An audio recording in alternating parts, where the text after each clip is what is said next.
Hello, my fine friends. Welcome to another retro RHLSTP. This week with the fantastic, unbeatable Fern Brady. I love her so much. Look, we're putting these out for free on YouTube. They're from back in, let me see what the date, I can tell you the rough date of this one. This was recorded on the 30th of January 2023. So we're into 2023 now. We'll keep putting them out every week. If you want to see them, the ones that we've done since then, you can become a badger at gofasterstripe.com/badges, and you can get all the videos and help us make more. We're not putting any ads on the YouTube version of this, so it is ad-free. If you feel you'd like to join in, become a badger, or go to gofasterstripe.com and buy a book or a DVD or a download, or come and see the show live, richardherring.com/RHLSTP for all the live shows. I'm doing the Edinburgh Fringe again this year.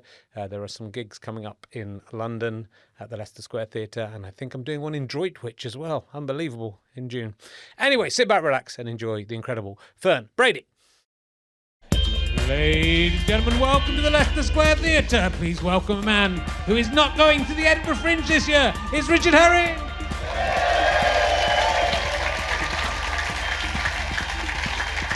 Thank you, my fine friends. Hello. Yeah, much better than last week's audience. Hooray. Welcome to Richard Herring's Leicester Square Theatre podcast. I was talking to Christopher Walken the other day about being in Walking in Bristol. Good, wouldn't it? It'd be better if it was Memphis, but, you know, can't have everything.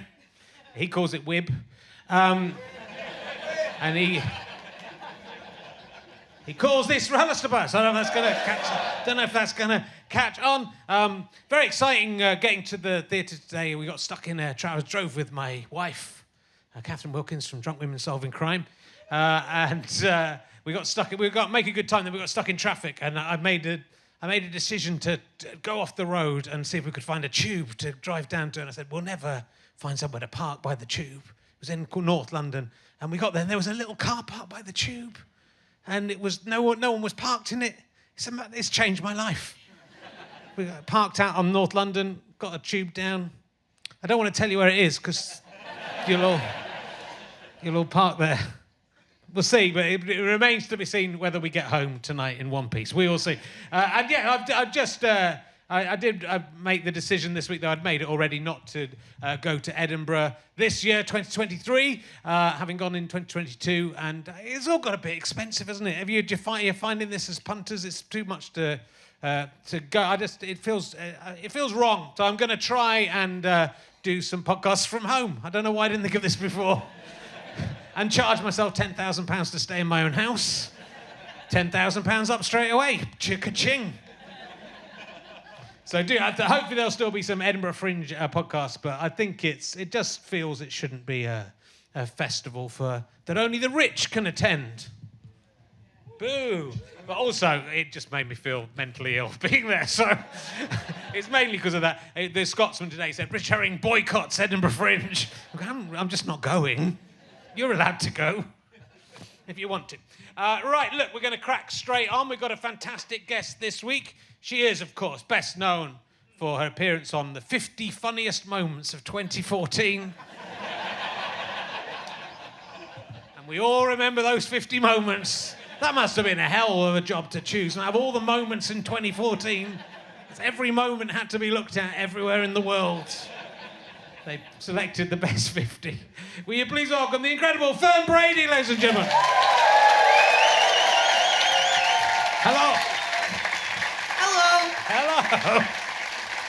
How are you doing? Oh, good. Good. Quite tired. Yeah. You're always tired. Oh.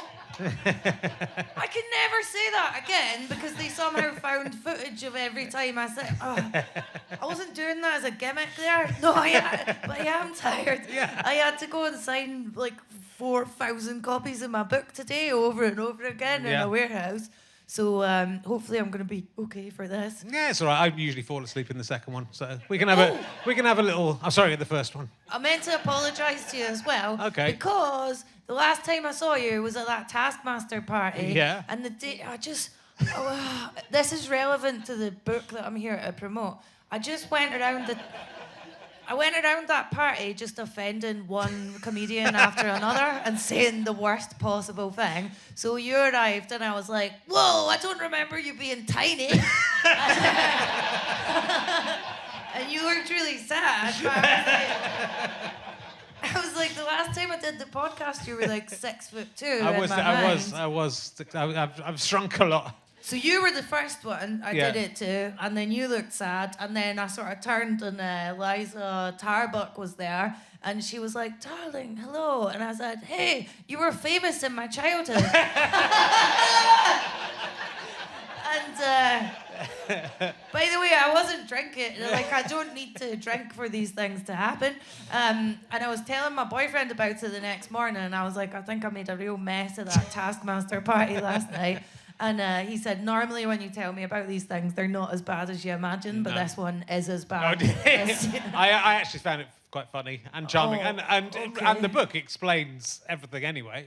Yeah. But this is the charm of you and why you're a fabulous comedian is because you say what you see in a very honest way. You're very honest. Well, I was thinking some like posh comedians go to like that golly school to try and learn what comes to me naturally, which is just say the first thing that comes into your head, even if it's a terrible thing to say. Sometimes I would say to myself before I go out the house, you're going to meet this person, no matter what, do not bring this sensitive topic up to them, and then that seems to make it worse, and I do it. You know, I've been known to say the wrong thing sometimes. Have you? Yeah, sometimes. No.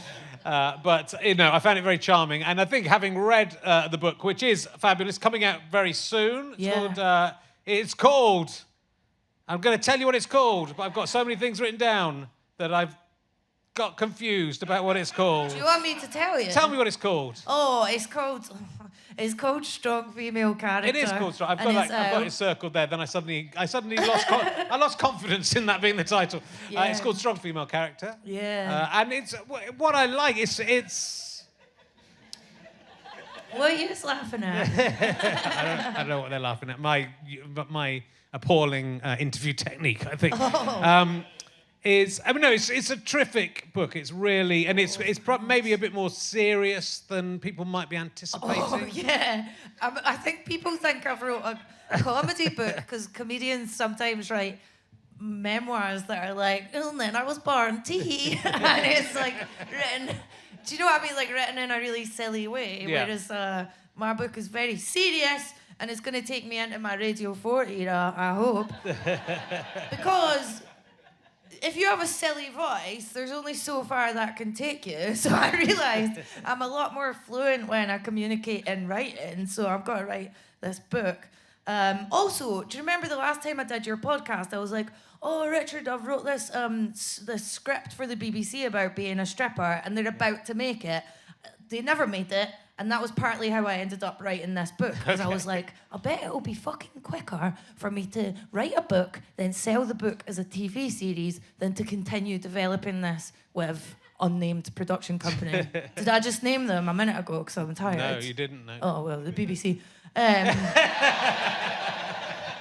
I used to think, Richard Herring must think I'm this mad liar that I told him my script was getting made. They told me my script was getting made, and then they did an about turn and changed it, and I just got sick of it and wrote a book. I may have some experience of that happening to me as well. It's one of the most pointless, it's such like a waste of creative energy, and I just had this sense that I was going to die soon. I'm not.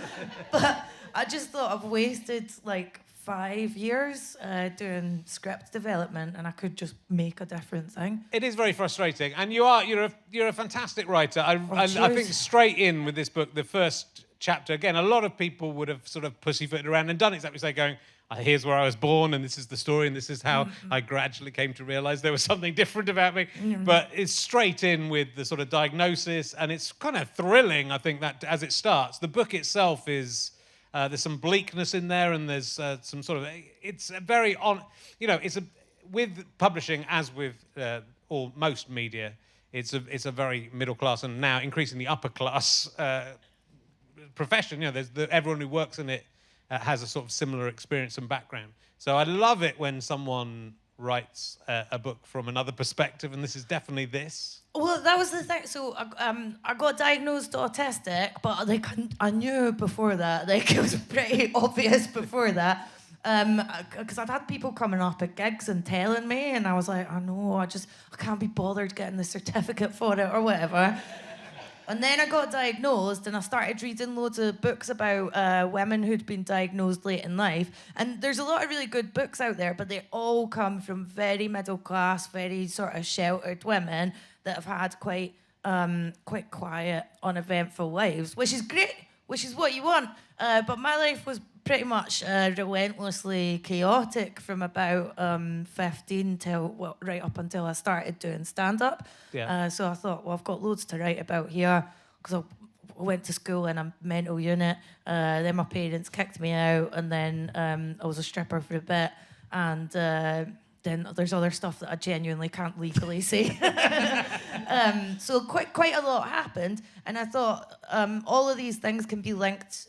I can use these things to talk about autism, because my boyfriend's always saying to me, like, Fern, people are about as interested in autism as they are alopecia, which is to say they're not that interested in it. So I thought, if I get all this mad, sexy stuff that happened to me in my life, I can use it to educate people about autism, like do a sort of tabloid approach to teaching people about autism. Here's some boobs in a strip club. Now here's some facts about unemployment with autistic people.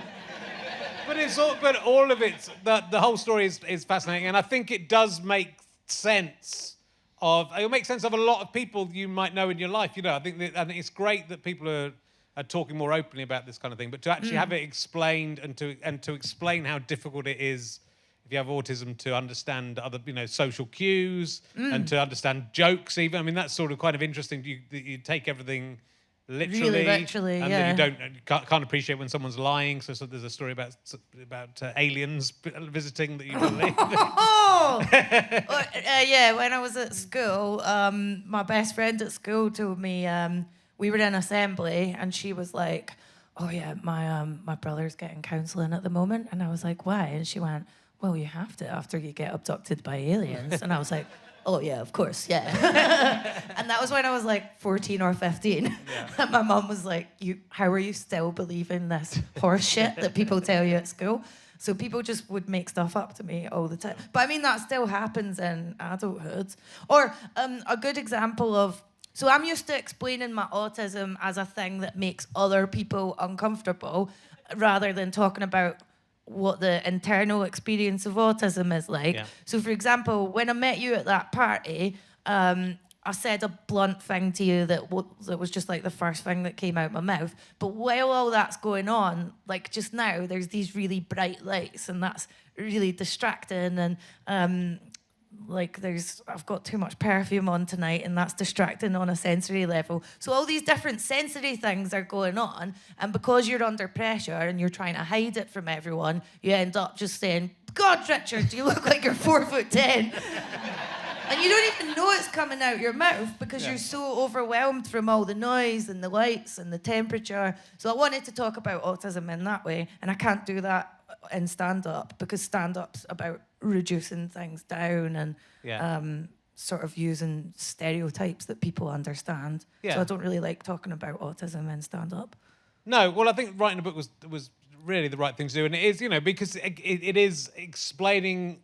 Well, but even if it was a memoir of being a working class person, being born in Bathgate and growing up and becoming a comedian, that would still be quite an unusual viewpoint to get. So I am as guilty of this as anyone. Most comedians' memoirs come from middle class people who've had a certain degree, or upper class people who've had a certain degree of safety in their life and comfort in their life. And this is, and I think the publishing industry, as with most media, you talk about a little bit in the book about people telling you what strip clubs are like, even though you've worked in a strip club. A TV producer telling you this wouldn't happen, and you going, well, the whole time we were developing the script about the strip club, because stripping was like, obviously there's downsides to it, like your family disown you and stuff, and like it radicalizes you against men for the rest of your life. There's downsides to it, but there was so many upsides to it as well. Like, people always view, so before I was a stripper, I always viewed it as like sexy, filled with sex and sexy ladies that know how to be fancy or whatever. And then you work in a Scottish strip club and you're like, why has this never been represented on television before? This is ridiculous. The strip club I worked in, no one ever came into it. The only two regulars we had was a guy with a brain injury who would take you for a lap dance on your first shift as a sort of initiation thing. Then he would never take you ever again. And like I say in the book, most people on their first week of a new job, you get taken to like Wetherspoons or All Bar One, whereas our version of the initiation was like dancing for a guy with a brain injury, just looking at you blankly. So we'd sit watching the telly with him, and then there was also, it was basically just like disabled guys coming in and we were keeping them company. So you'd just be sitting there in your PVC nurse's costume watching documentaries on Channel 5. It was... Oh, by the way, I've been to try and like sell pre-orders of the book on Instagram, I've been putting up pages here and there, also just to prove to people that I'm like literate. And I put up a page from the book on Instagram that was about when I worked in this strip club in Edinburgh. And straight away, one of my old colleagues got in touch and she went, do you remember these two regulars that used to come in? One of them's just been arrested for shagging a dog. So it's nice to know that this face was the one thing stopping men from committing bestiality. But I think you're right. There's a lot of prejudice against working class people, against and you talk about this about Scottishness means certain things to people in the media. Oh God, yeah, I hate being Scottish now because it just has this. It means that if you want to go on TV, you have to do it on you have to do it on Scottish terms, and like, I don't care about being Scottish. Like, I didn't do Burns Night last week. Really, my identity is a lot more about being Irish Catholic, which I talk about a lot in the book. Where I'm from, everything is so defined by whether you're Catholic or Protestant. So then it was weird when I moved down here and started getting auditions for stuff, and they want you to frame Scottishness in this weird way, like frame yourself as this sort of idiot that eats deep fried Mars bars. And I'm like, my family was really cultured and they were working class, but they were interested in culture and books and music. So I had a hard time going along with that, and I think that's why it's not, I don't get panel shows and stuff. Yeah, but maybe that doesn't matter. And well, but that was why I liked Taskmaster. They never referred to it at all. No. No, well, Taskmaster is a sort of is a very different beast than a lot of the things on TV. But I think that if this book, you're a very intelligent person. It's very well written. But you grew up as there's a very funny story about you being sort of pegged into the genius class when you first arrived at school. Oh, yeah. Yeah, so a lot of autistic girls, they don't get diagnosed because their teachers just think they're clever, and then any weird little things that they do, that's just them being eccentric and clever. So I did a lot of odd things when from early on that was like really obviously autistic stuff. Like, I didn't want to be friends with anyone in the playground. I was best friends with a tree. My mum has like drawings of me like patting the tree, talking to it and stuff. Like, I just wasn't interested in other children. But the school thought that it meant I was a genius, and they put me into this like child's genius class that was 2 years above the class I was meant to be in. And on my first day, they asked me the difference between a vowel and a consonant, and I just shat myself in my seat. And then after that, it was back in with the plebs. And my parents never really got over that. They were always like saying, you're supposed to be clever. There was another time they were going on about how clever I was, and then they said I just picked up a big... In Scotland, you used to get buckets of jam. If there's any Scottish people in, can you back me up on this? Because it sounds mad. I got the bucket of jam at the breakfast table, and I just tipped it over my head. And my parents were like, why is she doing things like that? So I do a lot of that in silence, and yet wasn't diagnosed autistic. But if there's any autistics in the audience, I don't want you to think I'm saying that's an autistic trait, is putting jam on your head. Oh, I'm making a balls of this. Listen, they gave me media training last week at the publishers. And I tried to listen back to a recording before I came here, but the recording's not working, so that's why I'm coming out with all this. It's very good, and you be you, because that's that's what I think is important about this book, and there's a lot of things that are important about it. I think I'd really recommend it because it is, it's an important way to understand a bit about autism. I think people will identify with elements of that because there are elements that everyone has of social awkwardness and of making mistakes but there's so much more to it in terms of the violence of it. The episodes you have where you're smashing your own kitchen up because you're frustrated or that was how it got. Overstimulated. Yeah, that was how it got. Well, that was the worst bit to write about. When I was writing that, I was like, this is really gonna stop me from ever getting to host this morning. Yeah, the way I got diagnosed was I was having meltdowns because I was working really hard to cover my autistic traits when I was out and about at work. So, like, I hate hugging people, but if you don't hug TV producers, then they won't book you for stuff. Or, like, a lot of the time people want to, like, kiss you on the cheeks at work meetings, and I'd sort of flinch. So I started covering up all the things I was uncomfortable with. And then I was like, I don't know why as soon as I get home from meetings, I just start punching a cupboard. And then when I got diagnosed, I found out that those two things were linked, and I had to stop masking my autistic traits otherwise I would have a very stressful life. There was another thing I was going to say to you. Yeah. As you were talking there. Oh, God, it's gone. It's gone. Oh, yeah.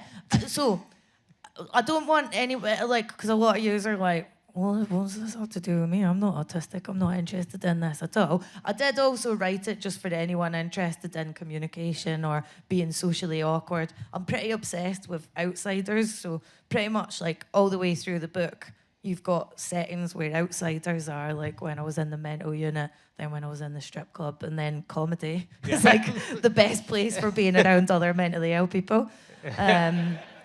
Well, it's interesting that it's difficult to do other jobs for all these reasons, but then when you found comedy, not only did it feel right for you and amazing for you, but you are like amongst your people. It's why I love being a comedian, because it is. There's a lot of different types of people, but there's something about comedians where we all kind of understand each other in general, I think, and recognise each other, and it's a safe space to have. I mean, it's ideal for a comedian because a comedian has to be observing the world and be honest about the world, and that's what you're able to do. Is to really spot where things are. Things that make you angry, things that make you upset, things that are just stupid. You can just say what you see. That's the thing. People treat honesty like it's a magic trick, and I think in England as well, because a lot of people I know that aren't from England and come and live here say this. Like, English people communicate in a very indirect way. And that can be confusing if you like to be direct with people, because it then means your directness is taken as rudeness over and over again. So that's not even an autistic thing. That's just like something that happens from living here. But yeah, I've always been really interested in communicating as effectively as possible. Like, I did journalism before I went into comedy, and when we were getting trained up for that, they used to teach us how to write really boring news stories to appeal to a Sun reader. And that was a really good skill to have going into comedy, because sometimes you want to communicate quite a complex thing in the form of a joke. As I'm saying that, I'm just thinking of like all the dumb jokes I've done about cum and like boobs and stuff. And that's what I do in my comedy. But so I've always been interested in how to communicate really clearly and effectively. So then it's weird to get told that you're the one with disordered communication, because there's a lot of pathologizing of autism, and I don't think it should be seen that way. I think it should just be seen in quite neutral terms. Yeah, but reading it, because as a comedian, because all comedians are worried now about or coming out as ADHD or whatever they're coming out as, and you think, I mean, it's something like 2 comedians a week get diagnosed ADHD.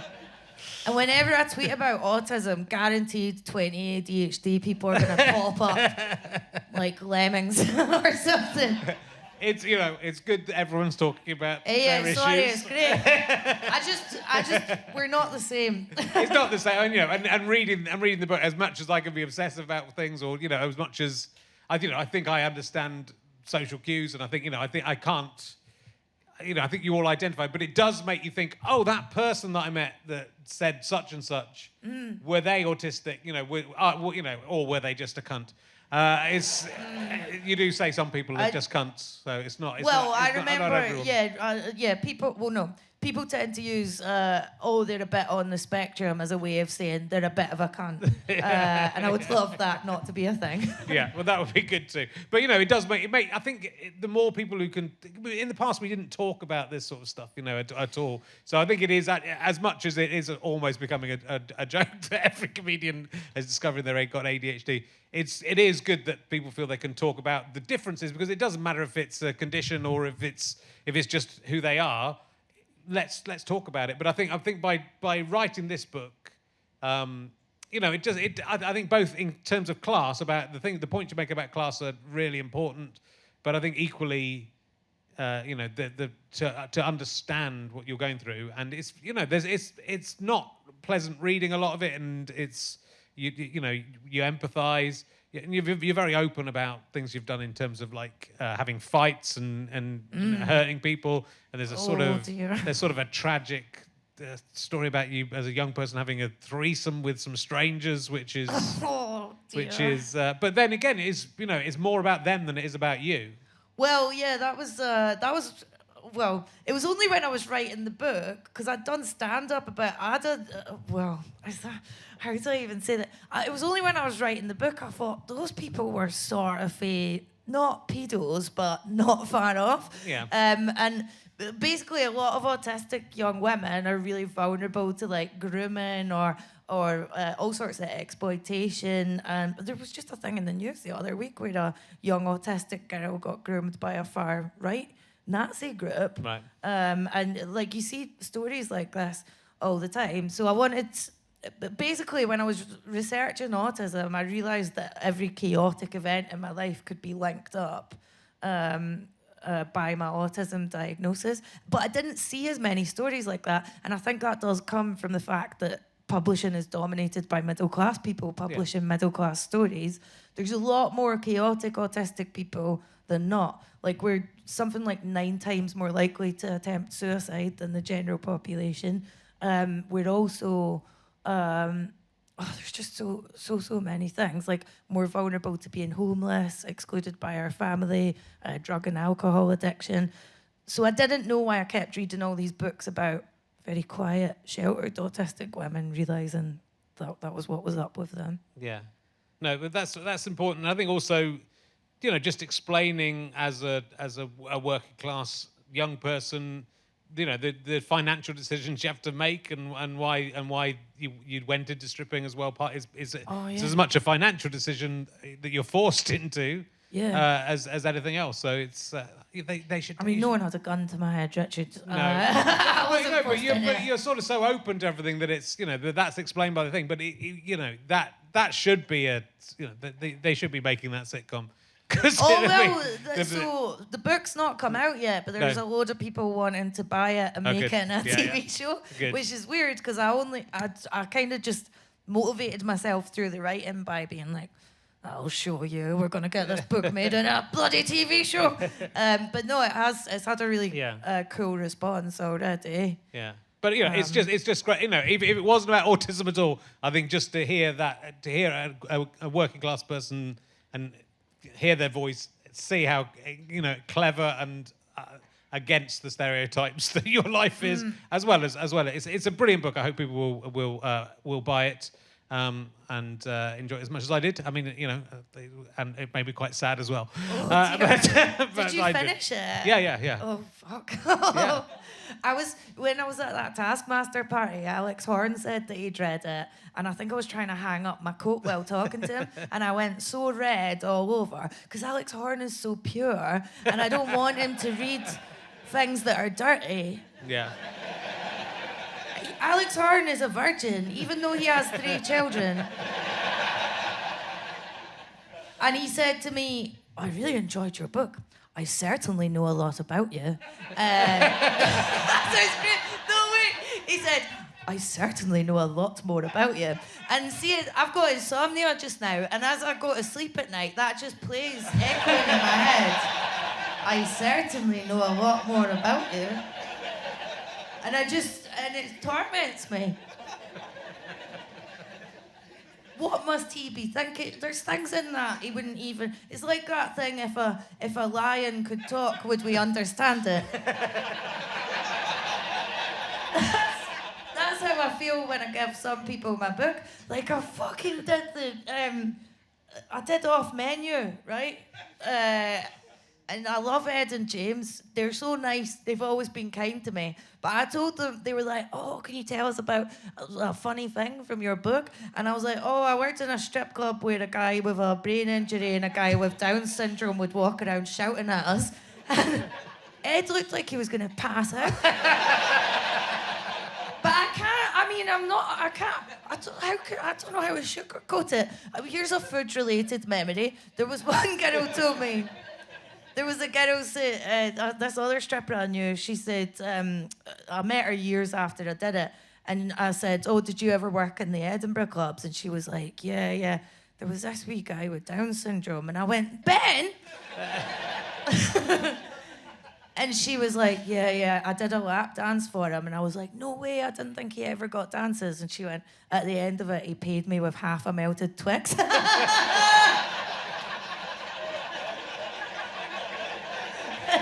What a legend.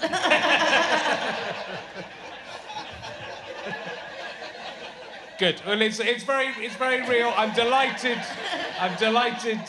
It's great that you found comedy or comedy found you, and that's you immediately stood out, and everyone said this about you straight away because did they? I think so because it's great to see someone doing something different. I think there's a lot of comedians doing similar things. There's a lot of very similar people trying to be comedians, I think it's fair to say. So it's just, it's hearing different voices. In the part, when I started doing stand-up, it was kind of weird being a university ed. It wasn't unique, but there was people from all kinds of backgrounds. And that's what I loved about it. You'd go in and I'd be, you'd go to a festival in Australia and you'd be sitting next to someone who worked on the docks and someone who used to be an accountant. And it would be, this kind of crazy mismatch of people who all still somehow gelled and got on with each other. And I don't think that's, partly because of the way things are going. I was, talking about the Fringe becoming so expensive, it's difficult for people to go there. That was a place you could meet lots of different people in the past, which I think is not the case now. And I think this book has important things to say about that and about the way that your experience doesn't lock in with many of with a lot of the people who are in charge of deciding what goes onto TV or what goes onto. Well, yeah, that was the other thing I was going to say, because I came to watch the episode you were doing before, and I caught you saying that you had a terrible time when you were in the Oxford Review. Yeah. So did you find, I wasn't sure if you were posh or not, but did you not enjoy, I knew you weren't like posh, but you didn't enjoy Oxford Uni? Well, I was, I went to comprehensive school. I'm not like, my parents are teachers, and, so they're not, they were the first posh people I met when I went to university. But weirdly, actually, nearly everyone in the Oxford Review was all from comprehensive schools. But then we went to Edinburgh, and everyone attacked us for being posh. So it's sort of like a weird, understandable, but it was a very unpleasant experience. But I found that difficult going to university, but it's what you talk about, like talking about going to Edinburgh University, which for you was this amazing triumph. And then I was so excited. And then people coming who went to public schools and they were upset because this was their sort of second or third choice of the university. Yeah, when I got into Edinburgh, that was like my first choice. I only picked Edinburgh and St Andrews. And then I got to Edinburgh and everyone was like, referring to us as Cambridge rejects. So posh people's worst nightmare was my highest achievement. Yeah. And I got called a commoner in the queue into Freshers Week. So that was like the first moment it hit me at uni where, because I thought everyone at uni was going to be like, isn't learning great? Isn't it wonderful that we're all reading books together? And then I realised that everyone was just going to look at me like I'd crawled out a cave on all fours. Yeah. It was absolutely horrendous. Like, I didn't really have friends there. And I mean, I did have...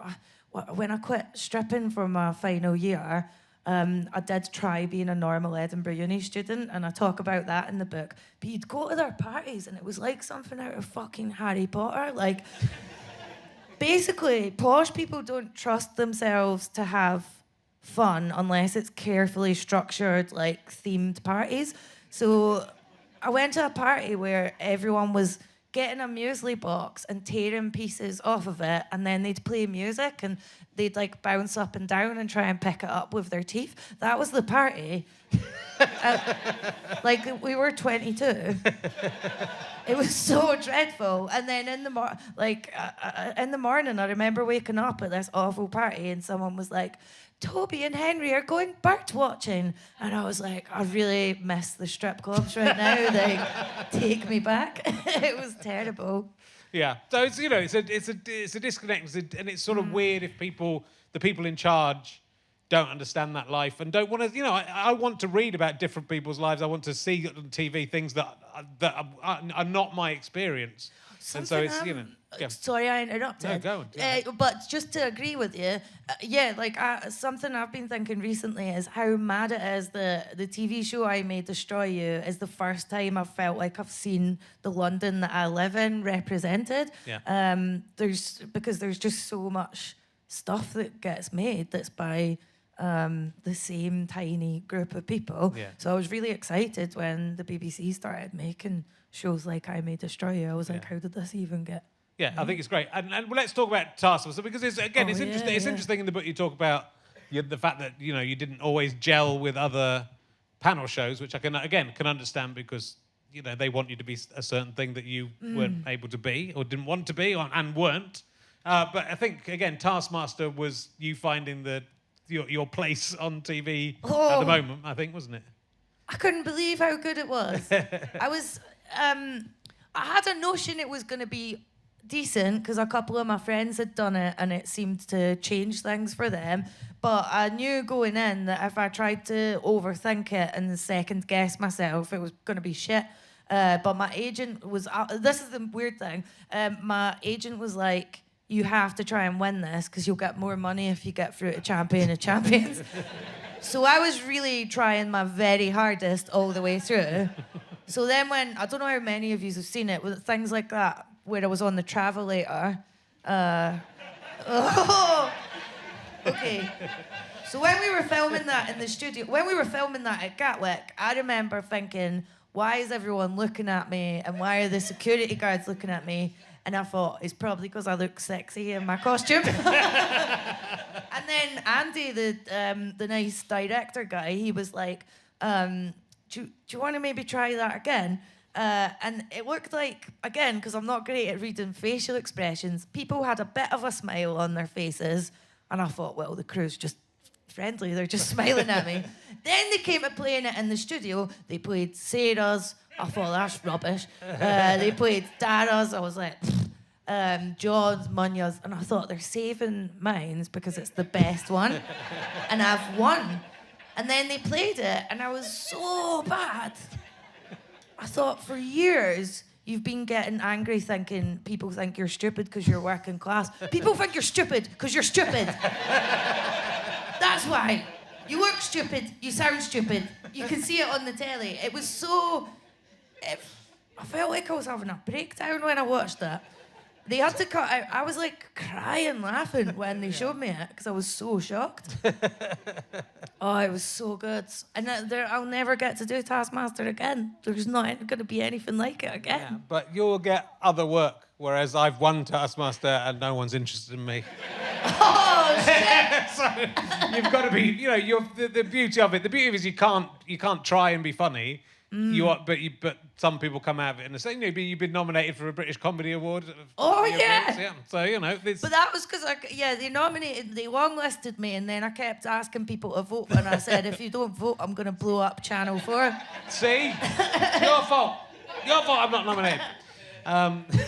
But it's great, that's great that they've recognised that to put you on the long list anyway. But and you had some fantastic things when you were when you painted with the sausage. That was everyone gets. I think with Taskmaster, everyone gets really everyone gets something where they go, that was incredible. That was incredible. I mean, I'm terrible at the art ones anyway. See, I already know that I'm good at drawing, so it wasn't not with a exciting sausage for on me. a toilet seat though.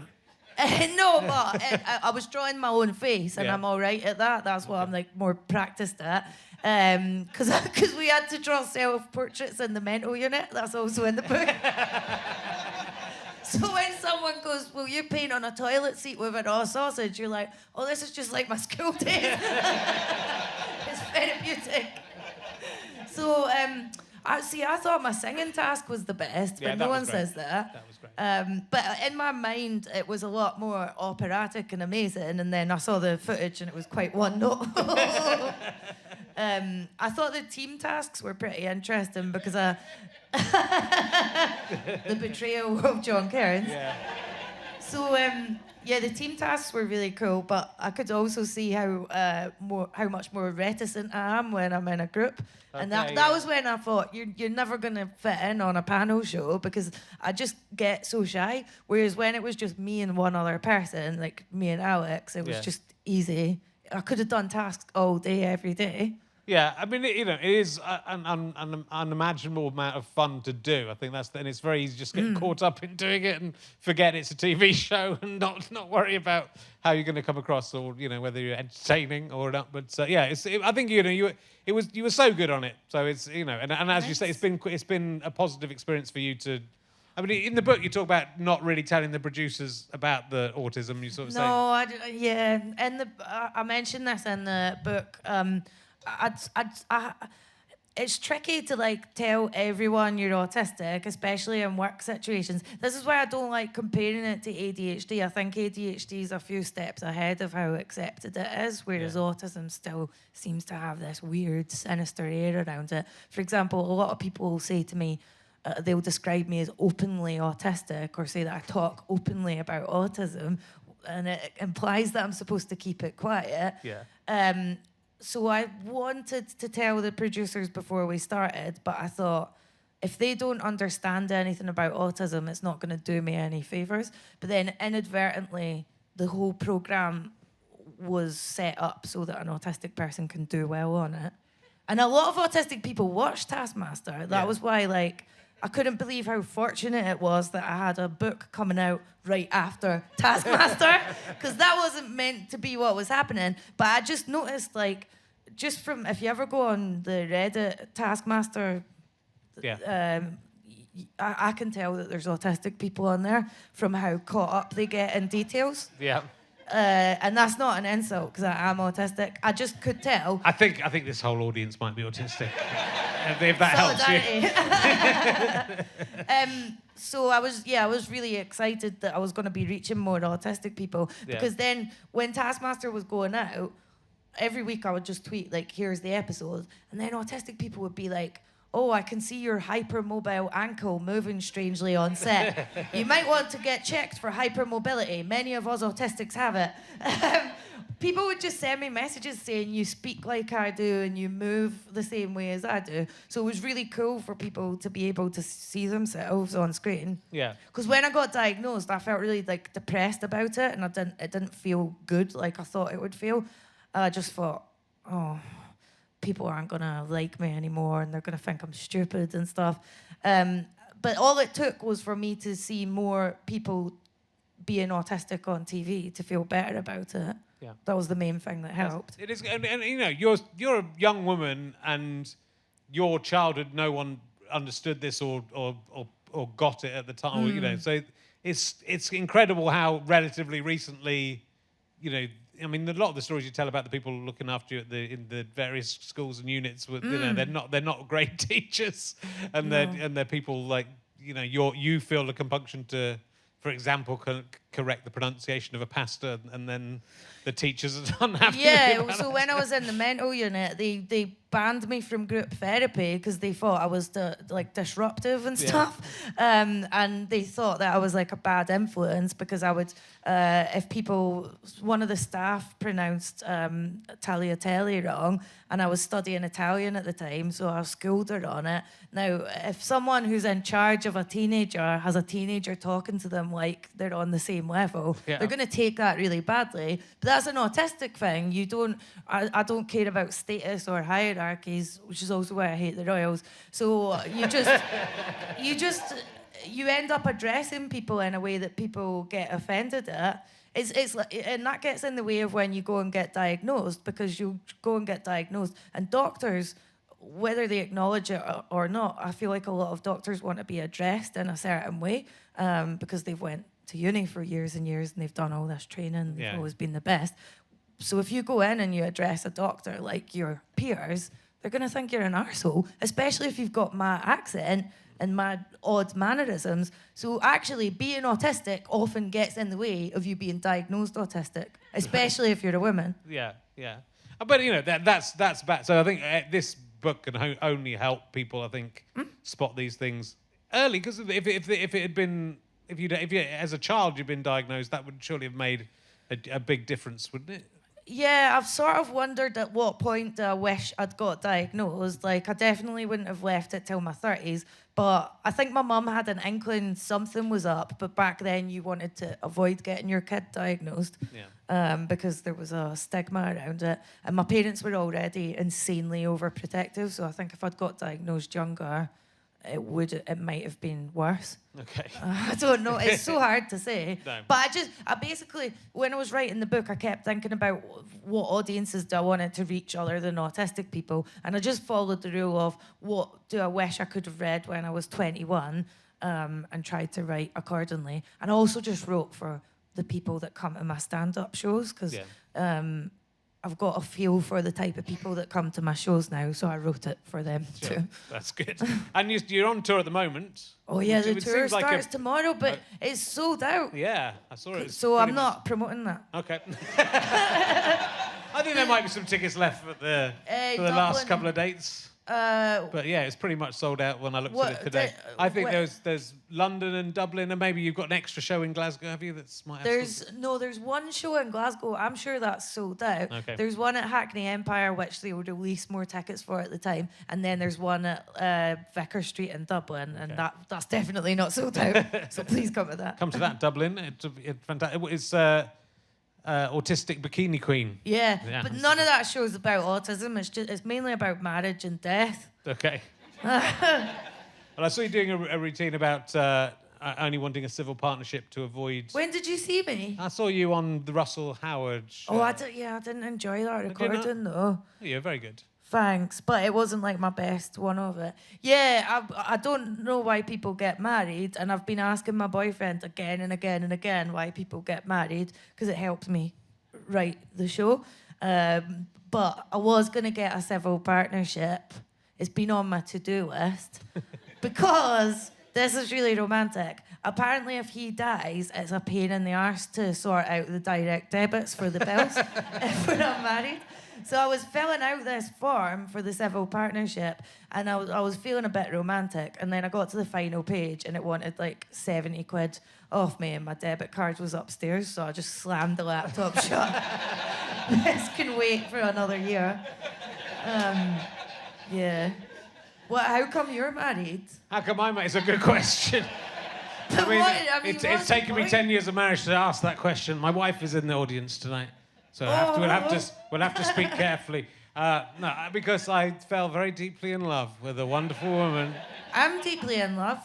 You are deeply in love. I'd say in the last year we're more in love than ever before. Well, your partner sounds amazing in the book, I think, as well. Oh yeah, people have been saying, "Oh, he seems really nice." I'm like, of course he is. But I don't like to talk too much about that on stage because I think it's really disgusting when people talk openly about their profound love. Yes, I find it vulgar. It is vulgar. It should be private. What I want is for people to think I'm not really that fussed about my boyfriend at all, and then when he dies, for me to just be the, I don't know, start singing at the funeral or something. I want to be so devastated it gets covered in the newspapers or something. I think, I think it's a good question to ask. I think a lot of people do get married without thinking about it. I thought about it for 40 years. Well, I do. I got married actually when I was 46 or something, wasn't I? 45 must have been. So it took me a long time to make that decision. But good question. Why couldn't you have asked me 10 years ago? I think I'm like similar to Doug Stanhope in that I just don't want the state involved in any way. Yeah. So that is also true. I mean, I think it's been very good for me, but I understand some people's marriages don't go so well. It's good for men, but I don't think it's got any benefits for women. But yeah, isn't it meant to be good for men? Getting this D every night's a pretty good benefit. I just took in what you said. Oh dear. Are you happy, Katie? Uh-oh. It's going all right, isn't it? We have our moments. Let's ask you some emergency questions. I've left my emergency question book backstage, but I can ask you some emergency questions.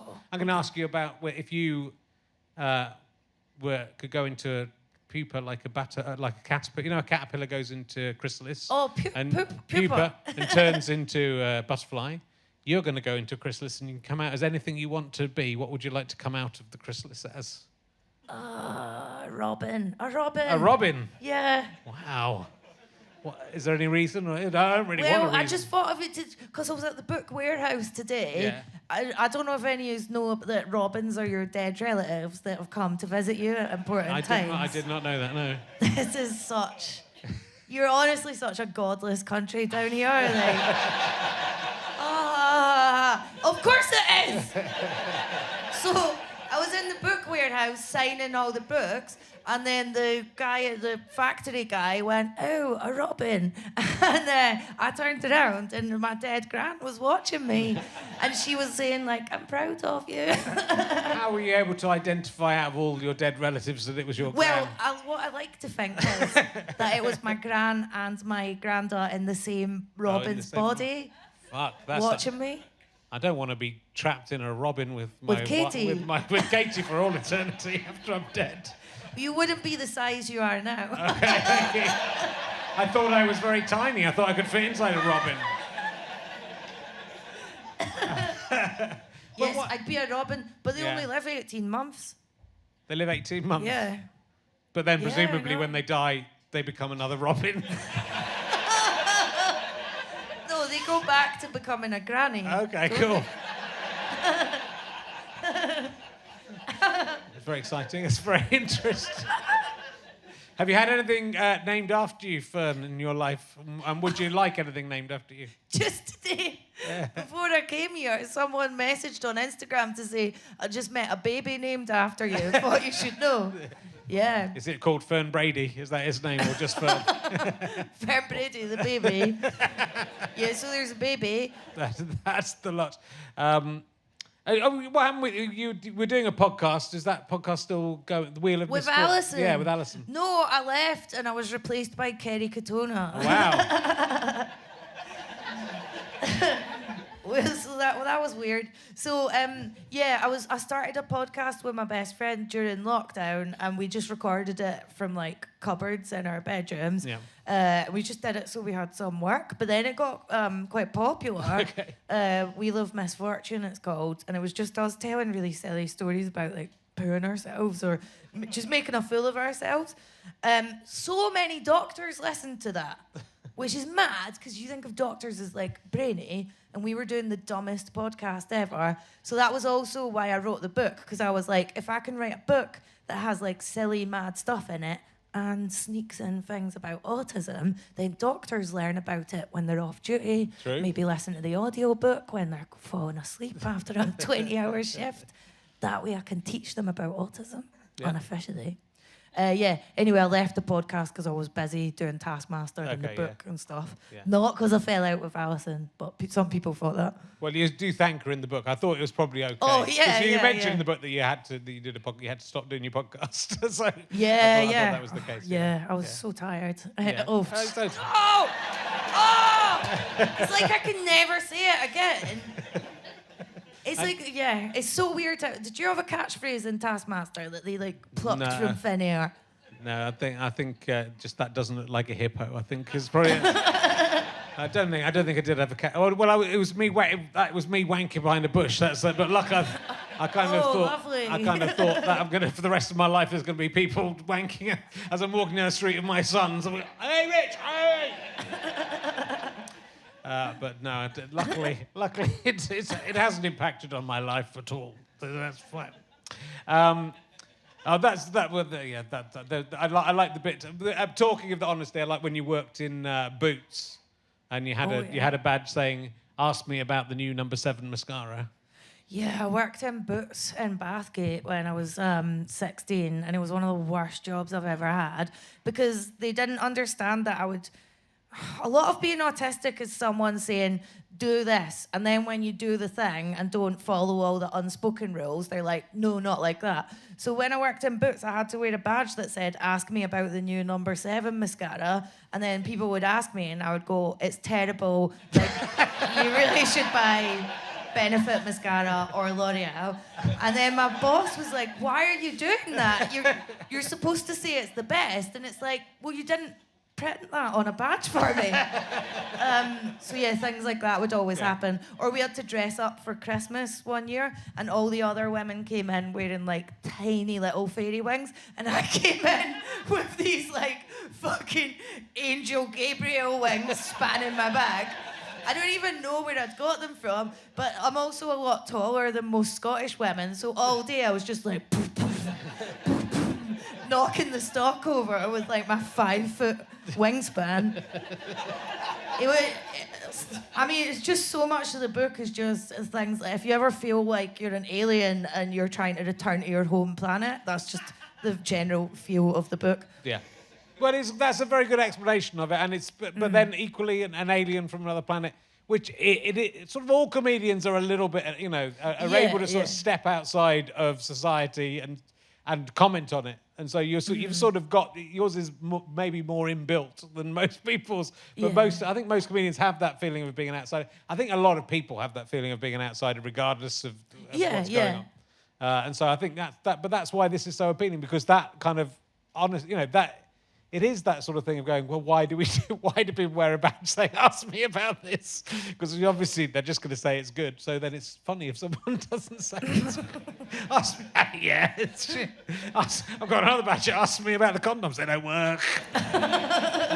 It's all cool. Look, Fern, I'm sure the book's going to be a huge success. If they've made you sign 4,000 of them, then you're doing pretty well already. Yeah. So I'm sorry you got so tired doing that. And best of luck with the tour. Are you going to do you're going to be at the Edinburgh Fringe in 2023? Richard Herring's not there. It's a boycott. Do you want to join the boycott? So I said that I was going to do it the other week, and then I backtracked on it a week later because I just thought if I want to do previews, I'll just do a load of them in London. Yeah. So probably not. Yeah, that's 2 of us in the boycott. I am boycotting the Edinburgh Fringe. We're boycotting it. Not staying at home because it makes us feel sad. Ladies and gentlemen, please give a massive round of applause to the incredible Fern Brady! Thank you very much. See you next time. You have been listening to RHLSTP with me, Richard Herring, and me, Fern Brady. Thank you to Scant Regard, who do the music in this show. I'm indebted to my producer, Ben Walker. Thank you also to Chris Evans, not that one, and Ben Evans, not that one. And thank you to everyone at the Leicester Square Theatre for having us, and George, the incompetent sound man, and all of the crew. They're all very nice. This is a Sky Potato Fuss and GoFasterStrike.com production.